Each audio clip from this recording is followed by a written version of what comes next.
So I'm Sandro Carnicelli. I'm a senior lecturer in events and tourism at the University of West of Scotland. I'm also a member of the Young Academy of the Royal Society of Edinburgh. I'm an executive member of the Leisure Studies Association, and I'm the associate editor of the Journal of Adventure, Education and Outdoor Learning.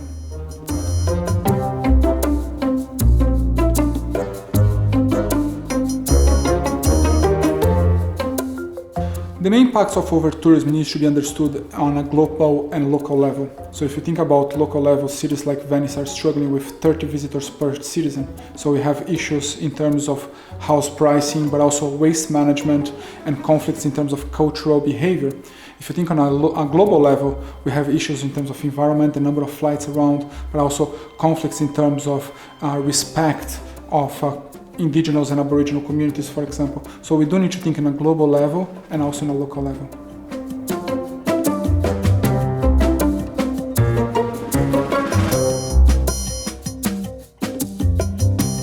People can be more responsible tourists if they think in three different levels: economic, social, cultural, and environmental. They need to be more careful in terms of how they spend the money and where they spend the money, and be sure that they spend the money in things that will benefit the local community instead of a leakage to large corporations and multinational corporations.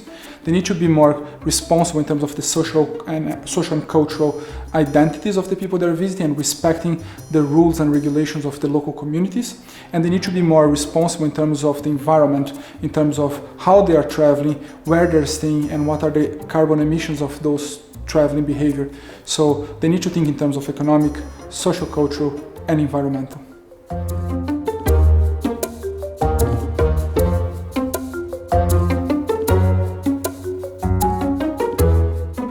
Governments can do more to promote responsible tourism. One way to do that is via education. So tourism education is essential.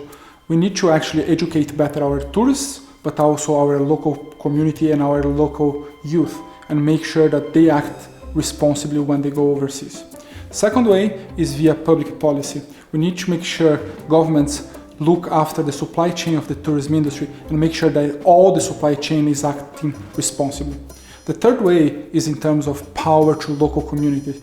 Governments need to help local communities to have power and control over tourism in their own region, make sure they have the decision-making process in place for those local communities to feel control of who is visiting them and how they are visiting them.